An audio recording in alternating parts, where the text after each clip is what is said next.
Boa noite, meus irmãos. Sejam todos bem-vindos à Casa de Oração Círculo da Luz. E nesse momento em que aqui nós nos reunimos, vamos procurar, na medida do possível, nos desligarmos das nossas preocupações e nos concentrarmos no que aqui viemos buscar. Certamente viemos buscar o conhecimento, a paz, o equilíbrio, o bem-estar. E o importante é sabermos que podemos ajudar uns aos outros, mas que o maior responsável por isso somos nós mesmos, com a nossa fé, com o nosso comprometimento e com a nossa boa vontade. Então, neste momento, nós elevando o nosso pensamento a Deus, a Jesus, a toda essa equipe espiritual, essa cúpula espiritual responsável por estes trabalhos do Círculo da Luz, unidos num só pensamento, nós elevamos até a Ti, Senhor, a nossa prece que o Cristo legou à humanidade.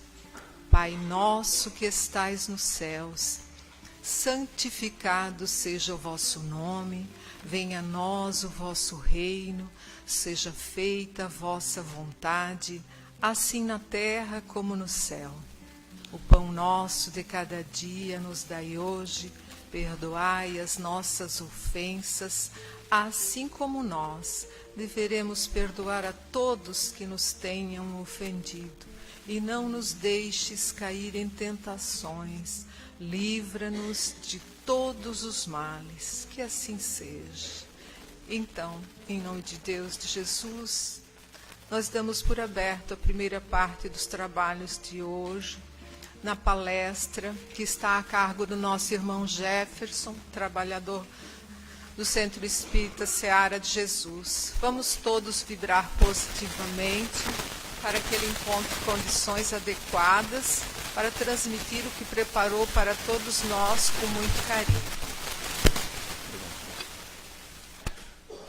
Boa noite a todos. Que Deus nos ilumine e nos proteja sempre. O tema é bem simples, eu acho que quem já viu aqui, a gente vai falar um pouco sobre reencarnação e laços de família. Tá tudo bem na família? Tudo certo?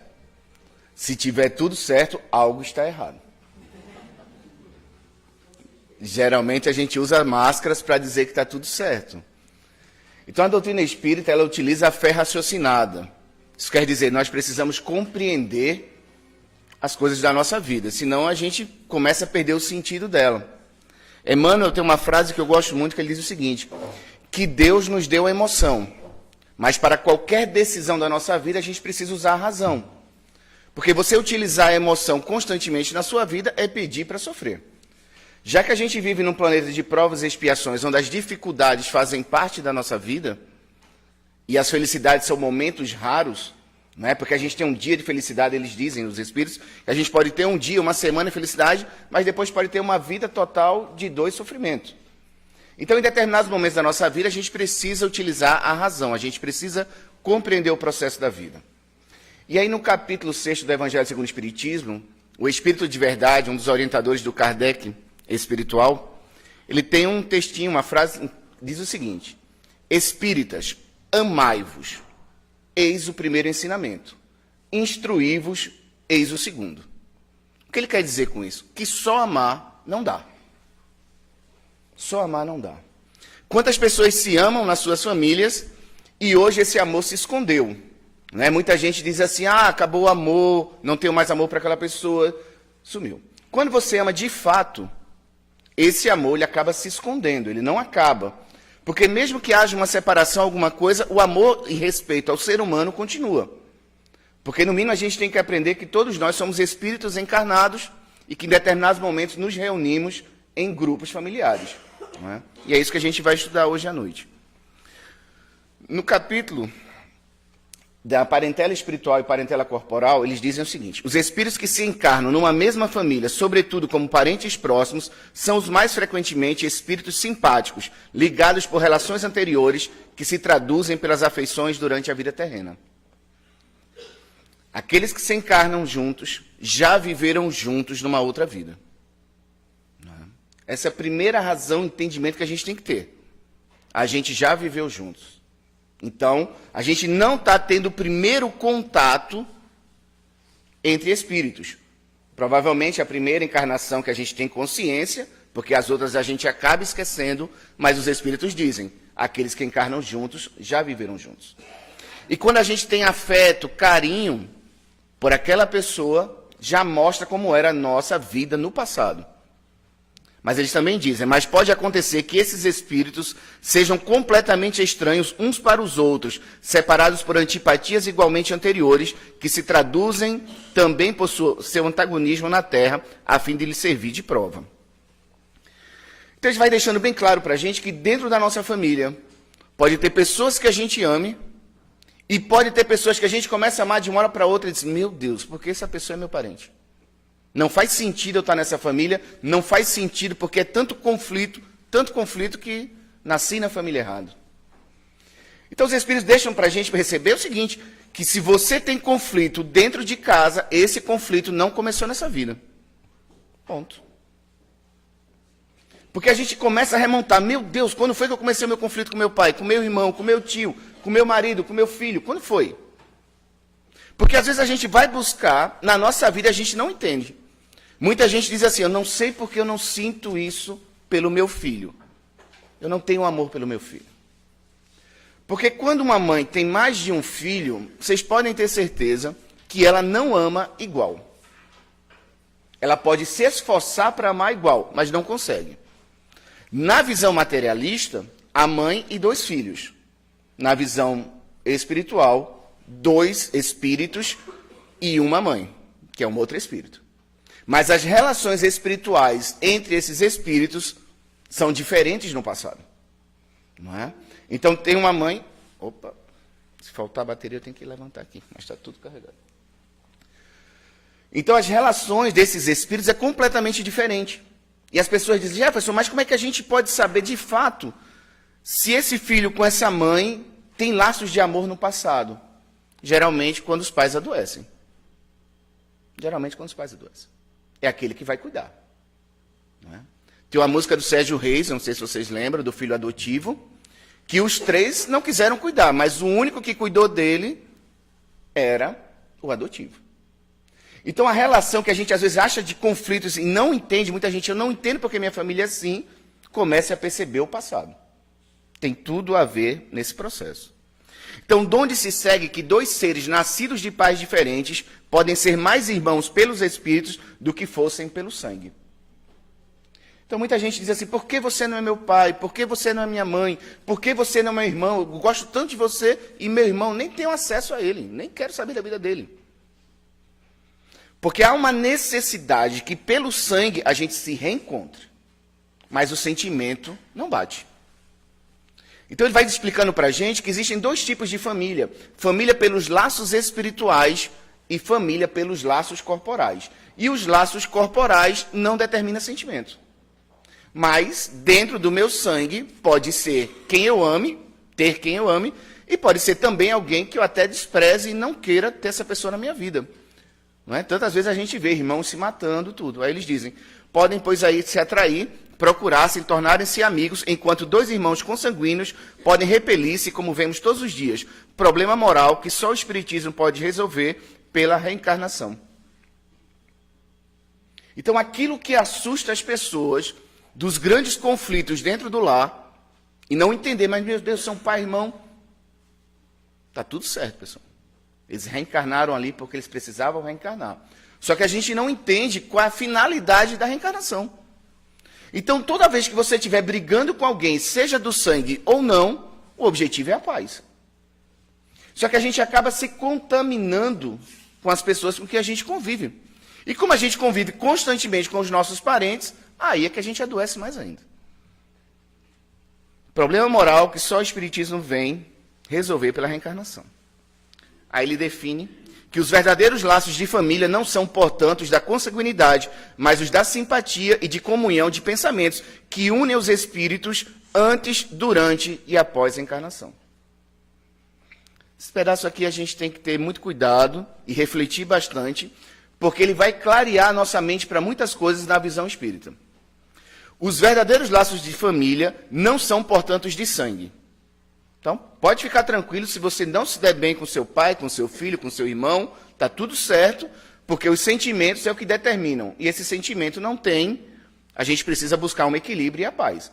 Ter a certeza que tem que ter esse sentimento é sofrer em vão. Porque por mais que você queira amar uma pessoa que você não ama, vai doer dentro de você e você não vai conseguir. Porque não tem uma chave que liga e desliga todos os sentimentos dessa vida e de vida passada. Mas como ele diz, os laços de família são, portanto, os da consanguinidade, mas os da simpatia e de comunhão de pensamentos. Aquelas pessoas que comungam com a gente se sente bem com ela, que combina. Você abraça e diz, meu Deus, parece que eu te conheço há muitos anos, há muitas vidas. Pode ter certeza que sim. Porque muitas vezes essas pessoas que vêm na nossa vida são suportes que a gente tem para lutar dentro de casa com os conflitos que a gente precisa passar. E a gente, pelo nosso egoísmo e orgulho, a gente não aceita os conflitos e prefere viver só com as pessoas que me fazem bem. E a vida vai mostrando que não é assim. Por isso que não dá para tirar pai do WhatsApp, do Instagram, os amigos. Não dá. Tem que estar lá. E pior, às vezes, é no velório, né? Porque fugir do velório é difícil. Fugir de festa ainda vai. Mas quando morre um parente, fica um no canto, outro no outro. Eu fui um desses dias que um parente olhou assim, meu Deus, eu vou sair daqui porque ele está chegando. Nem o finado ali que estava não resolveu o problema. Então, antes, durante e após a encarnação, quando você ama uma pessoa, ele está dizendo que antes você já amava ela. Durante, você ama. E após a encarnação, você também vai amar. Isso quer dizer, quando a gente passa pelo desencarne de um ente querido ou de um amigo que a gente ama muito, a gente não se separa. Então o Espiritismo diz, não cultive o luto, cultive o reencontro. Porque aquelas pessoas que se amam, elas formam uma família espiritual. E a gente acaba se encontrando com ela. Seja futuramente como uma amiga, como um filho, como um pai. Mas aquele encontro, aquele reencontro, ele é muito certo. Por isso que o Espiritismo entende que se eu acreditar que a vida termina no túmulo, todos os sofrimentos da minha vida vai ser insuportável. Porque a gente diz, meu Deus, por que eu sofro tanto? Aí a vida vai passando, a gente vai vendo uma aflição e vai dizer, tantos anos nessa família e tanto sofrimento. Porque não entendeu o objetivo da vida e não entendeu ainda o objetivo de estar naquela família. E aí Joana de Anjos, no livro SOS Família, diz o seguinte, o Espiritismo apresenta a família como instituto abençoado em que as criaturas humanas se reencontram com o objetivo do progresso moral de todos. Apresenta a família como um instituto abençoado de progresso moral de todos. Qual o objetivo da família? Crescer moralmente. Aí você tem uma pessoa na sua família que é totalmente desregrado moralmente. E ele está dentro daquela família, conhecido como a ovelha roxa da família. Não é? É a ovelha roxa que desequilibra a família toda. Mas por que ela desequilibra a família toda? Porque a família toda é desequilibrada. Por isso, quando você disser que um parente lhe desequilibra e vier conversar comigo, eu vou dizer que você é desequilibrado. Aí você vai encher o pulmão e vai dizer, não, Jeff, isso é ele, isso é você. Você está desequilibrado para lidar com o desequilíbrio do outro. Então, muitas vezes a gente está dentro de casa, sofrendo com essas pessoas que entram tumultuando a nossa vida, só que a gente não sabe lidar com essa pessoa. O problema não é dela, o problema é nosso. Porque você não dá para exigir de alguém a capacidade que aquela pessoa não tem. Então vem uma pessoa lúcida conversar comigo, apresenta todos os defeitos da outra pessoa, e eu digo, você quer que ele se reequilibre de uma hora para outra? É muito mais fácil você se reequilibrar para lidar com o desequilibrado, do que esperar que um desequilibrado se equilibre. E se sua paz depender do equilíbrio dele e ele não se equilibrar, sua vida vai ser um inferno constantemente. Então, um laboratório onde a dor e a felicidade fazem parte no amadurecimento dos espíritos. Fé raciocinada e razão. O laboratório onde a dor e a felicidade fazem parte. Ponto. Eu gosto muito desse ponto. Não tem mais o que discutir. A dor e a felicidade faz parte da vida de todo mundo. Então, quando estiver doendo dentro do seu lar, faz parte.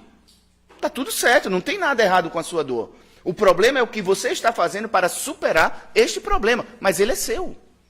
Então a nossa tendência é sempre querer empurrar para a vida dos outros. Então caiu na sua vida uma dificuldade dentro do seu lar, ela é sua. E qual é essa função? Amadurecimento. Quem já não passou por uma crise familiar e que depois amadureceu como pessoa? Superei esse problema. Estou melhor. Então a função desse dor e alegria, dor e amor é amadurecer. Porque amar quando está tudo certo é fácil.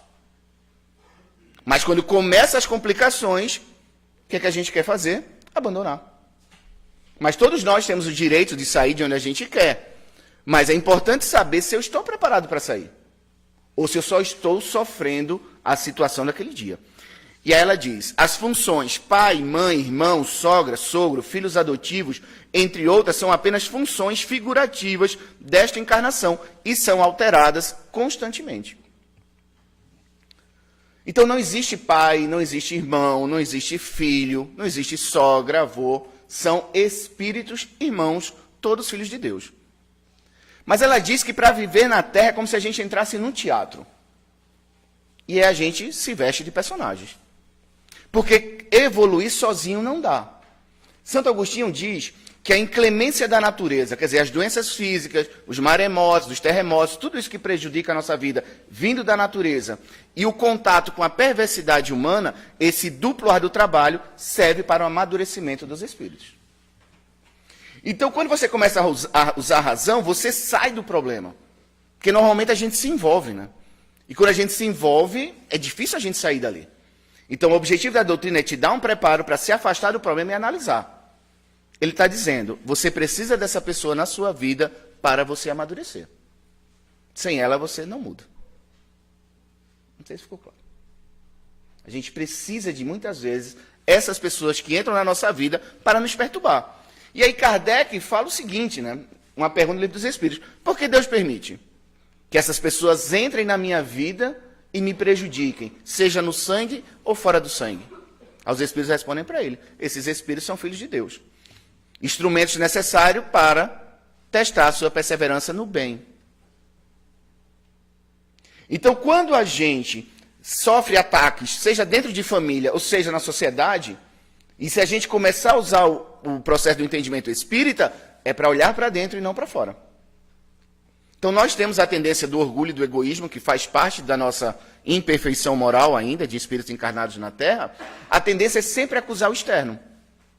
Por mais que ele esteja errado, por mais que ela esteja errado, a lição é para você. É para você. Porque, mais uma vez, sofrer pelos outros, se deprimir pelos outros, querer se matar pelos outros, não muda os outros. E aí eu chego numa lição chamada Mudança de Rumo, do Emmanuel. Eu trouxe uma base do Kardec, para a gente entender a reencarnação, e agora Mudança de Rumo. A doença física ou moral é um aviso de que estamos dirigindo o carro de nossa vida pela estrada errada. E geralmente essa estrada se chama desequilíbrio. Se chama desequilíbrio. Isso quer dizer, o rumo que eu estou seguindo a minha vida vai dizer que se ele está errado através das doenças físicas e das crises morais. Então, como está a sua família? Está doente? Moral e fisicamente? A estrada está errada. O meu filho está indo para os erros das drogas. Está doente. Por isso não há cura verdadeira sem mudança de rumo, sem uma conversão de nossa parte. Se você continuar correndo desse jeito, vai se arrebentar na primeira curva e o resultado é a depressão. Você sabe que você está numa vida de caminho errado, sofrendo angústias, dor, inconformações, não consegue mudar você nem o outro, a depressão vai surgir. Porque ninguém acorda feliz e acorda depressivo. Vai dormir feliz e acorda depressivo. Não vai. Ninguém dorme feliz e acorda pensando em suicídio. É um processo da vida que vai nos levando. E aí eles fazem reflexão com a gente. Quanto tempo eu estou vivendo essa vida e que eu não mudo nada? Passe de mágica não existe. Essa é a grande dificuldade. E aí todo mundo sabe aquela frase. Se não é pelo amor, é pela dor. E se está doendo é porque o amor ainda não chegou. Porque a dor é essa finalidade da nossa vida de fazer a gente despertar para que caminho nós estamos indo. E aí ele continua na lição dizendo: pense no seu problema como um professor do seu aprimoramento moral, como alguém que veio salvar de um caminho perigoso em que você conduzia e não percebia que estava prestes a cair no precipício. Pense no seu problema como um professor de seu aprimoramento. Qual é o nosso objetivo na Terra? Aquele que não sabe o que está fazendo na Terra vai se perder. Porque vai chegar uma hora que você vai passar por tantas aflições, tantas dores, que a sua vida perde o sentido. Então, qual é o sentido da nossa vida? Se tornar pessoas melhores. Isso me dá um medo, esse barulhinho. Ai, meu Deus. E aí, quando a gente perde esse sentido da vida, o pensamento suicida fica muito mais fácil. E geralmente quem se mata, pessoal, são pessoas boas. Eu trabalho na Rede de Proteção à Vida, eu represento o Movimento Espírita, é um grupo de entidades aqui na região que cuida de prevenção, valorização ao suicídio. Lá não é uma entidade religiosa, então eu não falo do espiritismo, falo do bem, né, mas o espiritismo está lá presente. Só se mata pessoas boas. Um adolescente se matou, uma senhora se matou, um pai de família se matou. E aí você vai analisar a vida daquela pessoa, ela estava em depressão profunda. Então, muitas vezes, a gente não percebe que a nossa vida está nos levando para ali. Porque muita gente diz assim, não. Suicídio comigo, não, estou muito bem. Mas vai levando uma hora que você vai acumulando tanta dor, e não vê saída, os Espíritos dizem no Evangelho. Se você não acreditar em vida futura e na justiça de Deus, muitas vezes você vai querer tirar sua própria vida. Porque se depois da morte não acontece nada, é melhor acabar com tudo agora, já que eu estou sozinho, perdido, sem amor, sem nada. Então ele vai dizendo o seguinte: pense no seu problema como professor do seu aprimoramento moral. É a razão dizendo: te acalma, vem, toma um passe, assiste a palestra, faz uma prece e diz o que essa dor quer me ensinar. Porque muitas vezes a gente está na mesma dor há muitos anos. Só que a gente diz, eu não tenho coragem de mudar. Só que aí quando a gente não tem coragem de mudar, não é só a minha vontade que muda. Porque muita gente se decepciona com o outro que diz assim, eu vou mudar. Você querer mudar, não muda. Não muda. Precisa de muito mais coisas. Então a doença é o caminho que poderá levá-lo a uma vida mais saudável e feliz, desde que não mergulhe nas águas da revolta e do desespero. A doença é o caminho que poderá levá-lo a uma vida mais saudável e feliz, desde que não mergulhe nas águas da revolta e do desespero. Essa mensagem final aqui, ela fala como, pelo amor ou pela dor, você vai se encontrar com o Evangelho. Então, muitas vezes, para que você se livre desse caminho errado que a gente está vivendo, a gente tem que cair no chão. E muitas vezes, para cair no chão, a dor tem que ser muito forte. Mas por que eu tenho que ter esse atrito com meu filho? Porque talvez essa dor é que vai fazer você refletir. Porque aquele primeiro que para refletir que está errado vai se cuidar. Por isso, muitas vezes, a gente está aqui querendo que as pessoas mudem. Talvez se elas estivessem aqui, elas não mudassem, não entendessem o sentido da lição. Mas a gente que quer ajudar, somos os que temos mais condições de auxiliar. Porque você vai entender o grau evolutivo do outro. Você vai perceber que as tendências dele são do passado. A arrogância, o medo, a timidez, a insegurança, o orgulho. Tudo que a gente tem de defeitos, a gente trouxe do passado. Então, aquele seu parente que está com você e tem aquele comportamento, ele já trouxe aquele comportamento do passado. Só que ele ainda não sofreu o suficiente para dizer que desse jeito não dá. E ele não quer mais ouvir de você. Você fala, e a pessoa não quer escutar. Então, quando a gente orienta as pessoas, quando a gente mostra o melhor caminho para elas, isso é o amor. Só que a gente tem que ter um equilíbrio muito grande, porque se não for pelo amor, vai ser pela dor. E a gente tem que estar preparado se a gente ama. Porque lá na frente a pessoa vai quebrar, porque ele quebrando é uma oportunidade de ele rever a vida dele. Sabe quando você percebe que ele está indo para o precipício e você sabe que ele vai cair, muitas vezes é melhor que ele caia. É duro, né? Você olhar para o seu filho, você orientou a vida toda, e eles vão dizer, é melhor ele cair. Porque se ele não tiver a experiência da queda, talvez ele nunca se levante. Então tem uma historinha bem simples que eu aprendi e que é muito legal sobre resiliência. Diz que uma família, um pai, uma mãe e uma menina, uns 4 anos, tinha um cachorrinho bem bonito e saíram para passear. Eles voltaram para casa, a mãe e a menina saíram do carro, o cachorro saiu, só que o pai tinha que manobrar. Manobrou, matou a cachorrinha. E ele entrou em desespero. O que é que ele fez? Pegou a cachorrinha, levou para um lugar, enterrou e foi no pet shop comprar uma cachorrinha parecida com a dela. E aí o dono do pet falou assim, tá, mas você está comprando essa cachorrinha por quê? Aí ele falou assim, a cachorra da minha filha morreu, essa é muito parecida, então ela não vai sofrer. Ele respondeu, olhou assim, quando você morrer, quem vai substituir você?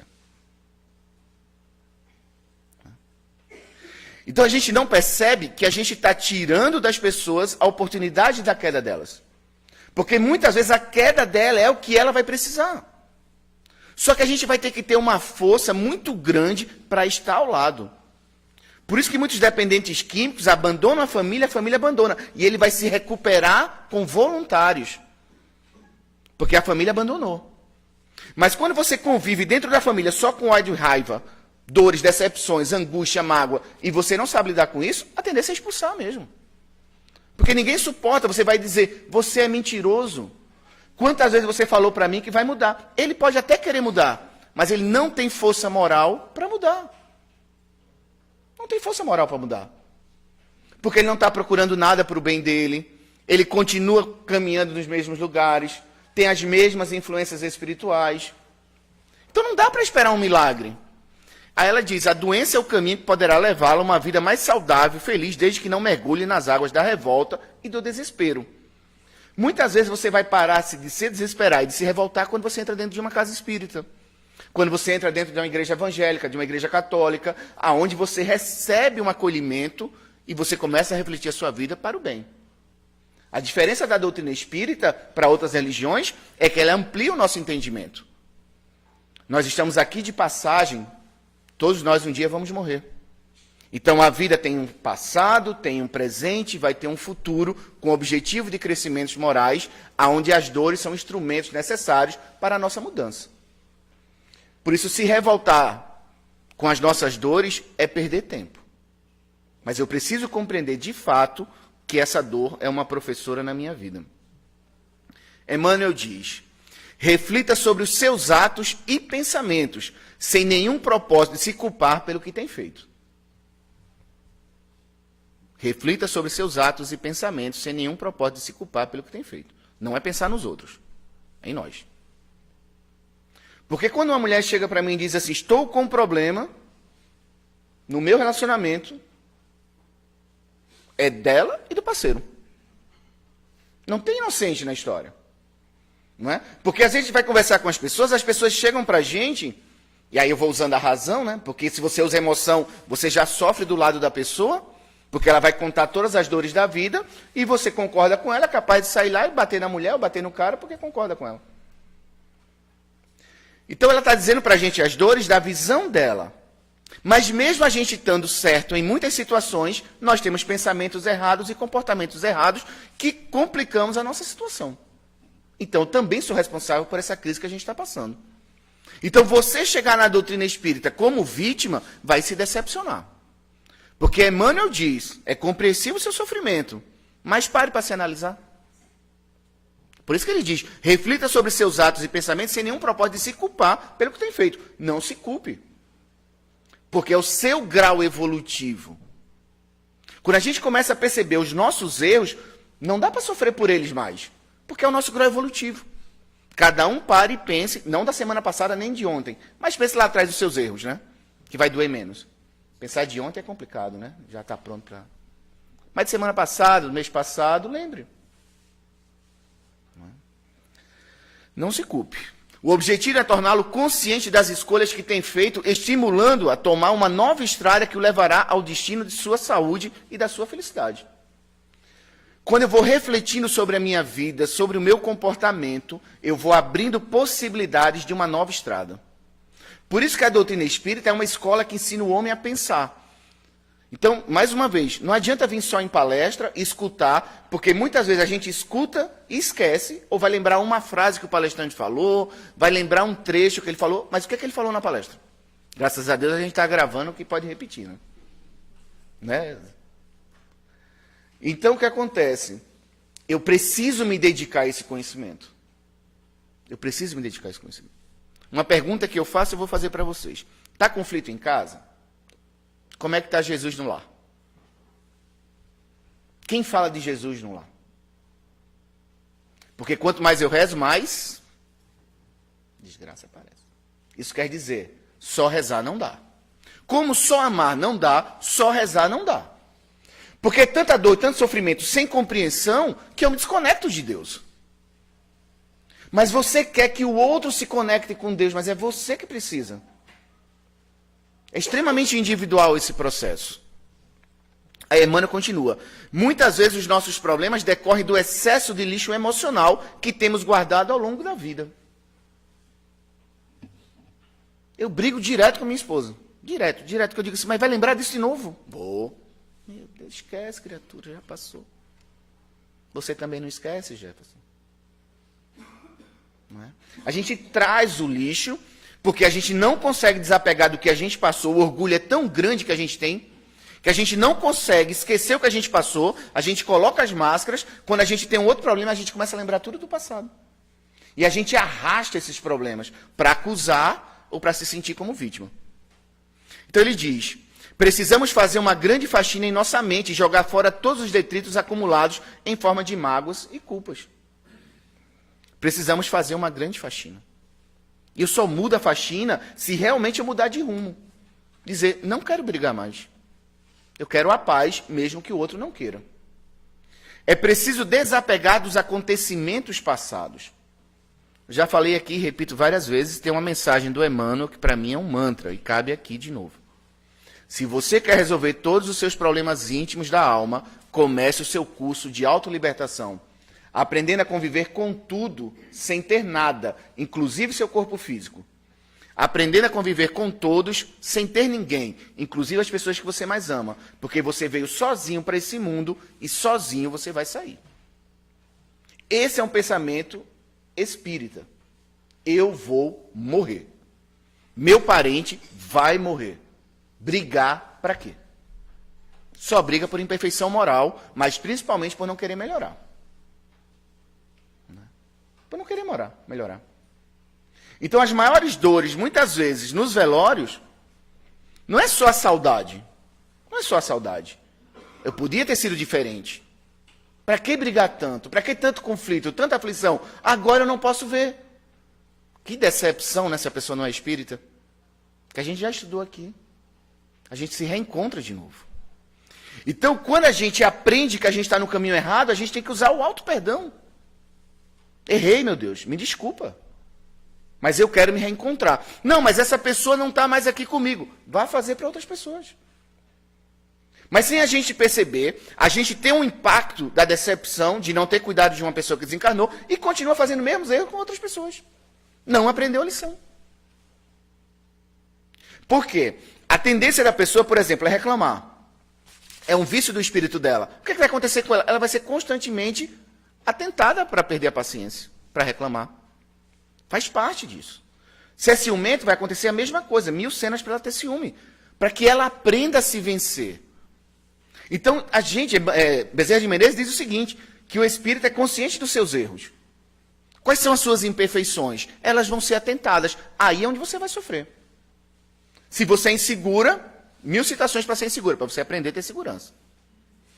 Se você é uma pessoa que se sente dominada por outra pessoa, você vai ser sempre dominado até você levantar a bandeira. Ficou claro aqui para todo mundo? A vida nos coloca, você reclama porque você queria que fosse diferente. Isso é egoísmo. Quando a gente sofre pela vida que a gente tem, porque queria ter outra vida, isso é egoísmo. Essa é a sua vida. Ou você muda ela, ou vai viver reclamando. O reloginho passa rápido. O silêncio em dias de luta é uma prece que fala. Então chegou a hora do exemplo.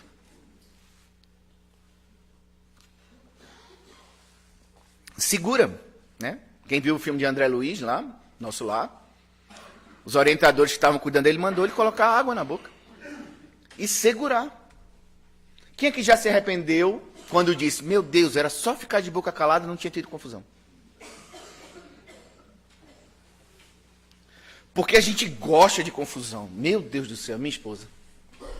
Amo você. É tão bom poder falar assim, né? Até gravar.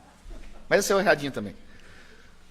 Então a gente vai nesse processo de brigar. Só que quando você começa a entender que você não quer brigar, você começa a dar um passo para trás. Quando você sabe que a pessoa vai chegar, você já vai orar. Porque aquela pessoa desequilibrada, ela vai entrar com a energia pesada dentro de casa e vai te provocar sapato na sala. E dali começa. E geralmente as maiores brigas é na sexta-feira à noite, para você acabar seu final de semana. Não é? Seu final de semana vai ser maravilhoso. Quanta gente já disse assim, perdi meu final de semana? Não era só ficar calado às vezes? Então ele diz, se os amigos te esquecerem, perdoa. Se te desprezarem, perdoa mais uma vez. Se te insultarem, perdoa novamente. Se te atacarem, perdoa sempre. Entretanto, ama-os, mesmo assim, sem exigir que te amem. Quando a gente tem maturidade espiritual, a gente ama o ser humano e o espírito. Mesmo que você não compreenda aquela pessoa. Ele diz, Joana de Anjos diz, às vezes se faz necessário você se afastar para evitar uma tragédia. Você dá um tempo, chega, não quero mais viver aqui. Acho que você saia. Mas saia em paz, desejando o bem do outro. Porque se o outro te ataca e você continua com aquela mágoa dentro de você, você nunca vai ser feliz, mesmo vivendo numa outra relação. Quem é que já não sofreu pensando numa pessoa e daqui a pouco está se sentindo mal? Lembrando do que ele fez, do que ele falou, ou relembrando o que a gente mesmo fez, porque também traz essa mágoa. Como eles dizem, tem que aprender a desapegar. Ama-os mesmo assim. Muita gente diz assim, meu Deus, que frustração na minha vida, me dediquei tanto ao meu casamento, me dediquei tanto a essa família, olha o que eu recebi. O que é que os Espíritos dizem no capítulo da ingratidão, no Evangelho segundo o Espiritismo? O ingrato vai sentir uma dor tão forte no coração como você está sentindo agora. Emmanuel diz que o ingrato vai ser tratado com o mesmo medicamento que você está sendo tratado agora, que é a dor. Então, se nós somos tratados pela dor da ingratidão, é porque nós somos ingratos. Se você cuidou de alguém, se alguém não cuidou de você, o problema é dele, você fez a sua parte. Mas a gente exige que o outro reconheça. E aí a gente vive no nosso orgulho e no nosso egoísmo, porque a gente não admite ter se doado a uma empresa, se doado à casa espírita, se doado a um relacionamento, se doado a uma empresa, e as pessoas não reconhecerem. É que a gente tem essa dificuldade de remontar os nossos cacos e começar de novo. Mas a gente espera o aplauso, a gente espera o reconhecimento, e nem sempre vai ter. E às vezes tem de uma forma de falsidade, né? E quando a gente descobre, dói mais ainda. Então, quem deseja cura e libertação para a sua vida, precisa fazer do perdão e do auto-perdão uma prática diária e permanente. Não está feliz, toma um rumo. Toma um rumo. Mas sempre lembrando, se você ficar vai ter sofrimento, se você sair vai ter sofrimento. Não tem vida sem sofrimento. Então a tendência nossa quando sofre é querer sair da casa espírita, é querer sair do trabalho, é querer sair dessa vida. Até li uma historinha, não sei se os espíritas viram, se alguém viu assim. Aquele que sai de uma casa espírita por causa de alguém, ele não entrou na casa espírita por Jesus e nem por Kardec. Aquele que tem atrito com as pessoas e quer desistir da vida, é porque ele está na vida dependendo dos outros. Por isso que o Espiritismo faz com que a gente seja extremamente independentes, mas solidários. Perdoar é isso, soltar, libertar-se de algo que nos amarra ao sofrimento, deixar aí o que nos machuca. Mas é preciso querer soltar, querer se desligar, porque muitos preferem segurar a mágoa ou a culpa na alma. É difícil soltar. É difícil. O orgulho e o egoísmo não deixam. Ele vai estar ali, sem contar que as nossas dores e os nossos sofrimentos são ampliados por processos obsessivos. Você acorda dizendo, ontem eu fui dormir dizendo que não queria brigar. No primeiro erro do outro, você volta a brigar de novo. Porque tem que ter uma determinação, uma perseverança de querer mudar. Por isso que Emmanuel disse para o Chico, Disciplina, disciplina, disciplina. Mas para você ter disciplina, você tem que saber para onde tem que ir, o que você tem que fazer. Porque quando você sabe o que tem que fazer, nem sempre você faz. Ou se faz, não continua fazendo, porque não tem disciplina. Não é? E sabe qual é das maiores dores que nós passamos na nossa família, na nossa vida? Isso tranquiliza com o entendimento espírita? É você dizer assim, eu sei que eu estou errado, mas eu não consigo mudar. E aí sofre. Não é só saber, pessoal. Não é só saber. Cair em dores e sofrimentos, em mágoas, faz parte do nosso processo. O problema não é esse. O problema é quanto tempo você fica remoendo essa dor e essa queda. Quanto tempo a gente continua com esse lixo dentro da gente. Porque às vezes a gente sofre por atitudes de pessoas que já há anos fazem a mesma coisa. A mesma coisa faz. E a gente continua ali reclamando, sofrendo. Temos que mudar as nossas atitudes. Essa atitude é um verdadeiro suicídio. De acumular dentro de si essas dores. Quem não perdoa ao próximo ou a si mesmo está se matando aos poucos. Meditemos em torno disso e reconheceremos que o perdão incondicional deve também alcançar as mínimas circunstâncias que nos façam adversas. Quem não perdoa ao próximo ou a si mesmo está se matando aos poucos. Quando a gente vai estudar o Evangelho segundo o Espiritismo, eles dizem o seguinte, que perdoar os inimigos é perdoar a si mesmo. Isso quer dizer o quê? Você perdoa porque você também errou, nessa vida ou em outra. Perdoar os amigos é dar uma prova de amizade, é se tornar uma pessoa melhor. Ele diz que perdoar os amigos é o princípio da caridade. Perdoar os inimigos é a caridade em ação, porque é a maior vitória diante do nosso orgulho e do nosso egoísmo. Então, quando você perdoa uma pessoa, não quer dizer que você não lembre da dor que ela causou. Só se você tivesse Alzheimer, esquecesse completamente. A gente lembra. Mas se a gente quiser fazer um teste, e muitos já devem ter passado por isso, que quando você olha para aquela pessoa, você diz, poxa, aquela pessoa me fez mal, mas já não sinto mais nada. Está indo. Mas você pode amar, você pode fazer amor, você pode abraçar, você pode cuidar, você pode sorrir, você pode ir para a festa, fazer tudo, mas por dentro você está torturada. Não perdoou. Porque o perdão é da gente para Deus. Não é da gente para o outro. Você pode dizer 1000 vezes que perdoou, mas se você não sentir, a pessoa pode até ficar feliz, porque perdoou, vai lá estar tranquilo, vai mudar a vida dela, às vezes vai se tornar uma pessoa melhor, às vezes vai continuar nos mesmos erros, mas você continua sofrendo. Porque o perdão é essa libertação, quando a gente compreende o grau evolutivo do outro. Em síntese, para que a paz more conosco, assegurando-nos a saúde nos caminhos da vida, é forçoso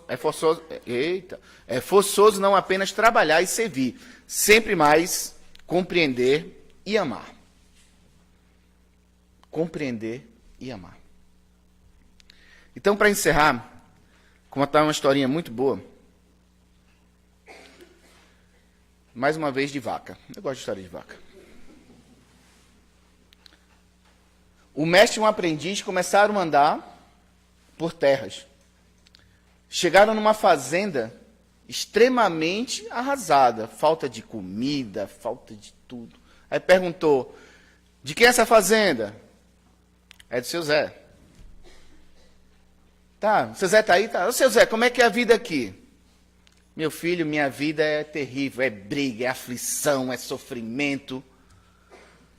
E agora, seu Zé, mas o que é que o senhor tem de bom aqui? Só tem aquelas 2 vacas que dá queijo, dá leite para a família. Ah, tem elas ali? Tem. Então tá.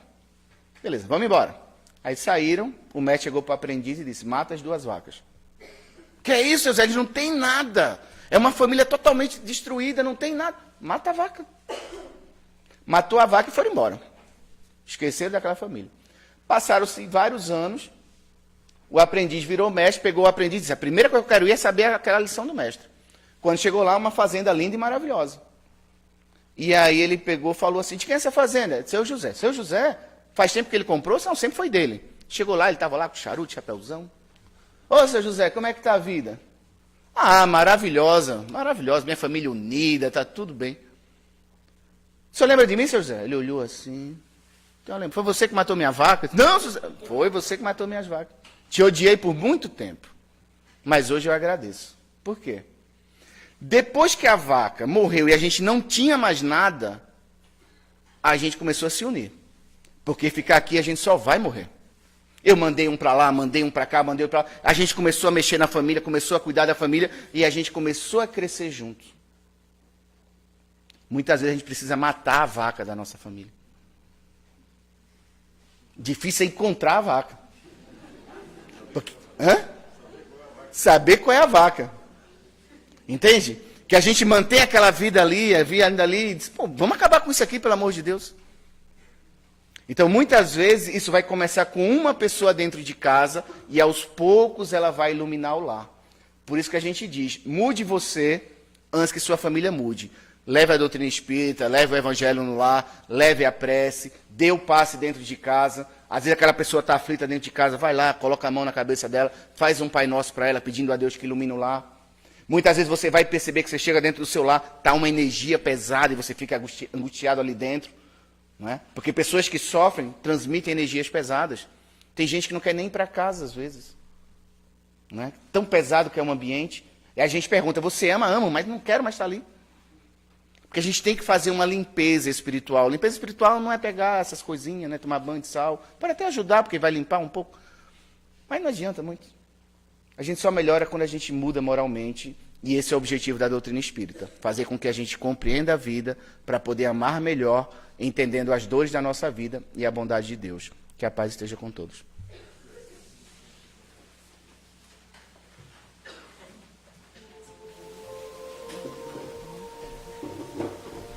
Nós agradecemos ao nosso irmão Jefferson pela mensagem da noite, por tantos esclarecimentos e que nós tenhamos a clareza, a humildade, o entendimento para que possamos continuar colocando em prática, quem já está fazendo isso e quem não está, que possa fazer essa mudança e perceber quantas coisas dependem de cada um de nós. Que ele seja abençoado nessa tarefa, nessa missão, sempre protegido pela espiritualidade amiga. Os nossos agradecimentos a ele. E unidos por esse pensamento de amor, nós pedimos que a espiritualidade amiga possa fluidificar a água sobre a bancada, depositando nelas o bálsamo, o lenitivo necessário para o equilíbrio e o refazimento de quem delas fizer uso. Que os nomes nas urnas de encarnados e desencarnados possam receber o auxílio e o amparo. Que a espiritualidade amiga possa socorrer, auxiliar e amparar os doentes nos leitos dos hospitais, em suas casas, muitas vezes abandonados nas ruas, os órfãos nos orfanatos, os idosos nos asilos, os jovens perdidos nos antros dos vícios, das drogas, que todos possam encontrar mãos amigas para auxiliar, levantar e a caminhar. Pedimos o auxílio e o amparo por todos os nossos irmãos que passam pela dor da separação, pela dor da ausência, pela angústia, que todos possam realmente se sentir confortados pelo amor de Deus, nosso Pai. E neste momento, unidos que estamos nessa vibração de amor, vamos auxiliar a espiritualidade amiga na realização do passe. Vamos elevar o nosso pensamento a Deus, a Jesus, a Maria de Nazaré, Mãe espiritual de toda a humanidade, ao nosso anjo de guarda, para que se dê o benefício dessa energia equilibrante, amorosa e benfazeja. Vamos mentalizar uma luz dourada sobre a nossa cabeça, penetrando todo o nosso corpo, trazendo o equilíbrio, o aconchego, o amor, o consolo que tanto necessitamos para a nossa caminhada. E neste momento, nós elevamos até o Pai a nossa prece de gratidão por estarmos aqui reunidos em nome de Jesus.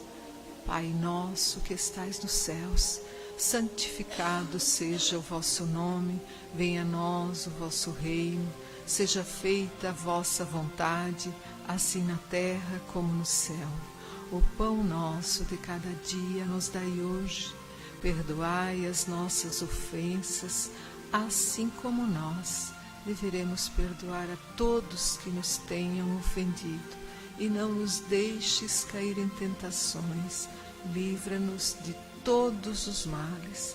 Que assim seja, Senhor. Em nome de Deus, de Jesus, da cúpula espiritual do Círculo da Luz, nós agradecemos e encerramos os trabalhos da noite de hoje. A todos os irmãos, uma boa noite e um feliz retorno aos seus lares.